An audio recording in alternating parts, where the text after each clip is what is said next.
안녕하십니까. 내소사 포교수님 해공입니다. 지금부터 내소사를 같이 둘러보면서 안내해 드리겠습니다.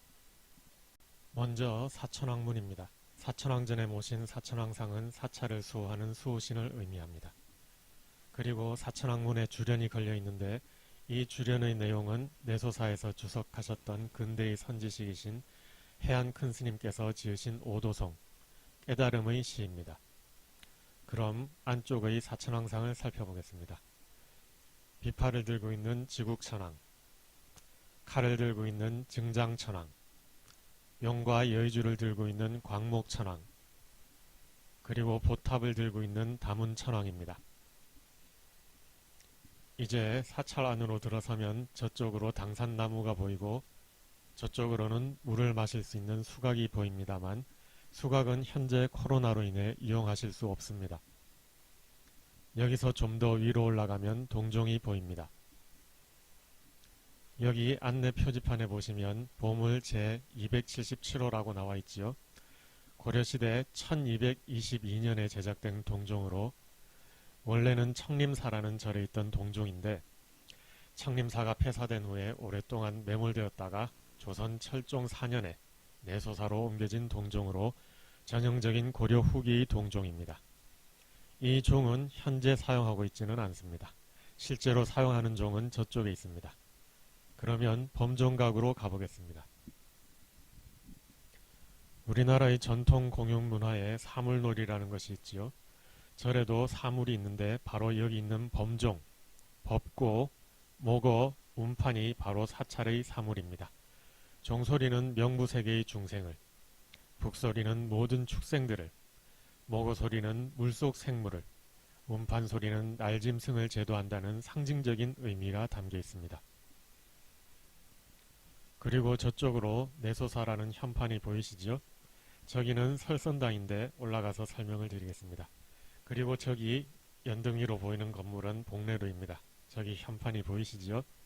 계단을 올라가서 살펴보겠습니다. 원래는 600년도 넘은 건물이었는데 화재로 소실되었던 것을 19세기 초에 다시 지어서 이제 200년이 된 건물입니다. 이 누각안에는 현판이 여러 개 달렸는데 고려시대의 시인인 정지상의 시, 재변산 소래사를 비롯한 여러 시가 있고 그 외에도 중창기, 송덕기 등의 현판이 달려 있습니다. 그리고 이쪽으로 보시면 3층 석탑이 보입니다. 3층 석탑이라는 이름처럼 처마처럼 생긴 부분이 3개가 보입니다. 이 1층 아래는 이렇게 이중으로 기단이 있습니다. 모습이 어딘지 석가탑과 비슷해 보이지요? 고려시대의 석탑이지만 통일신라 시대의 양식을 따라 건립된 석탑입니다. 전북 유형문화재 제124호입니다. 그리고 여기가 아까 말씀드렸던 설선당입니다. 미음자 구조로 되어 있고 지면의 높이차를 이용하여 건물 일부를 2층으로 구성하였습니다. 이 설선당은 조선 인조 무렵에 건립되어 400년 정도 된 건물입니다. 현재 전북 유형문화재인데 국가문화재 보물로 지정하기 위해서 심사를 받는 중입니다.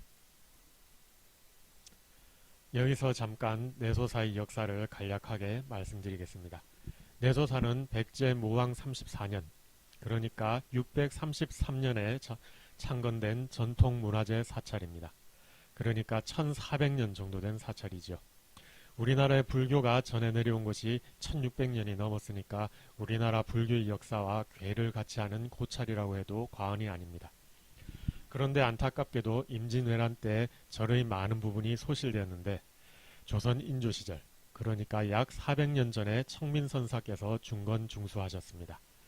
그러다가 많이 쇠락해졌던 사찰을 1980년대에 우암 해산선사께서 다시 전강 및 요사를 정비하고 복원하셔서 오늘날의 대가람을 이루게 되었습니다. 법당으로 올라가기 전에 잠깐 현판을 보시겠습니다. 대용보전이라고 아주 멋진 글씨로 쓰여진 현판이 보이시지요? 자, 조선시대의 명필로 유명한 원조 이광사 선생의 글씨입니다. 설선당에 걸린 설선당이란 현판과 내소사라는 현판도 이광사 선생의 글이라고 합니다. 추사 김정희 선생의 라이벌이라고 생각하시면 되겠습니다. 이 법당은 조금 전에 말씀드린 대로 400년 전 조선 인조시대에 중건되었고 보물 제291호로 지정되었습니다. 먼저 부처님을 향해서 합장 반배를 올리고 법당 안으로 들어가기 전에 잠깐 문사를 살펴보겠습니다. 사실은 이 문살에도 원래는 단청으로 꽃 종류에 맞는 색이 칠해져 있었다고 합니다. 아쉽게도 단청이 습기와 햇빛에 약하기 때문에 지금은 완전히 풍화되어 보이지 않습니다. 현재는 그 당시의 단청 안료를 완전히 복원하지 못했기 때문에 보존 처리만 하고 있습니다. 굉장히 정교한 문양입니다. 사찰 문양에 많이 사용되는 연꽃을 비롯하여 국화 등의 여러가지 꽃 문양이 보입니다. 법당에 들어왔으니까 부처님께 삼배를 올리고 설명을 시작하겠습니다. 바깥에는 단청이 거의 남아있지 않지만 안에는 역시 햇빛을 덜 받아서 특히나 저렇게 천장 쪽으로는 단청이 선명하게 남아있습니다. 남아있는 단청은 이제 300년이 넘은 우리나라에서 가장 오래된 단청 중 하나입니다. 법당 가운데 부처님이 계시고 양옆으로 협시불이 계십니다. 재밌는 점은 법당 현판에 대용보전이라고 되어 있으니까 서가모니불을 모셔야 하는데 부처님의 가사 모양은 아미타 부처님의 모습입니다. 그런데 또 부처님의 손모양, 즉 수인은 서가모니 부처님의 모습이거든요. 그래서 협시불도 서가모니 부처님의 협시불이라면 문수보살과 보현보살, 아미타 부처님의 협시불이라면 관세음보살과 대세지보살이 되겠습니다. 오른편으로는 신중단이 보이는데 부처님의 가르침을 따르면서 불교를 옹호하는 천상의 존재들을 의미합니다. 왼편 뒤쪽으로는 지장탱화가 보이고 왼편에는 조사스님의 영정이 있습니다. 내소사를 중흥하신 해양 큰스님과 우암 큰스님이십니다. 그리고 법당 뒤편으로 가면 영산회 괴불탱 보관함이 있습니다.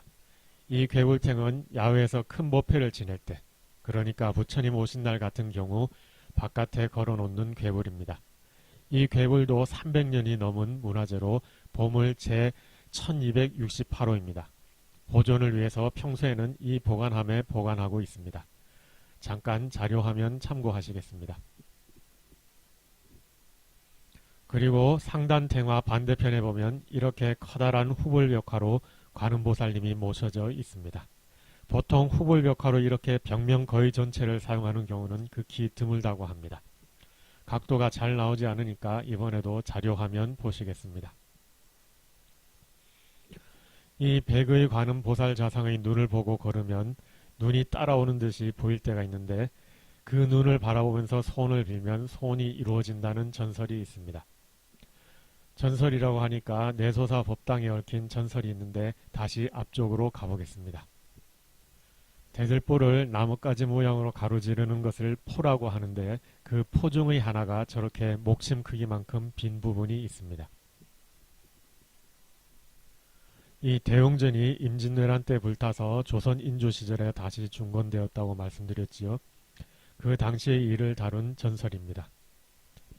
대웅전을 다시 짓기 위해 내소사에 계시던 노스님께서 당시에 소문이 자자한 훌륭한 목수를 수소문해서 데려왔는데 이 목수가 기둥이나 대들보 같은 것은 안 만들고 맨날 대패로 목침만 깎고 있더랍니다. 그렇게 거의 3년이 지났습니다. 그 당시 절에 나이 어린 사미스님이 있었는데 슬그머니 화가 나서 목수를 골려주려고 목침 하나를 감췄더랍니다. 사흘이 지나 목침 깎기 3년이 되던 날 목수가 드디어 대패를 버리고 일어나더니 산더미처럼 쌓아올린 목침을 세기 시작했습니다. 무수한 목침을 다 세고 나서는 목수가 눈물을 주르르 흘리는 겁니다.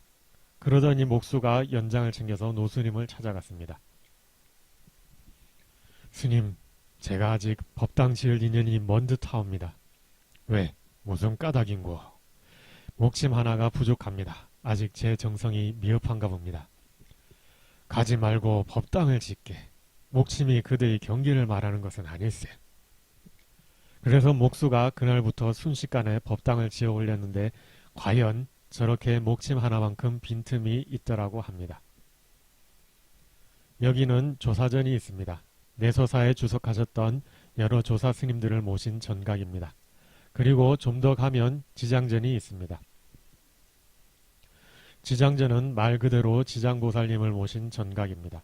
가운데는 지장보살님을 모셨고 양옆에는 협시불로 무독기왕과 도명존자가 있습니다. 그리고 양편으로 옛날 관리 모습을 한 상이 10개가 있는데 이분들은 명부세계, 바로 저승을 관장하는 10명의 왕입니다.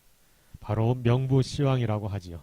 그래서 지장전을 명부전이라고 하는 사찰도 있습니다. 그리고 왼편으로는 영단이 있는데 고인들의 위패와 영정을 모신 곳입니다. 자, 이것으로 내소사에 대한 소개를 마치도록 하겠습니다.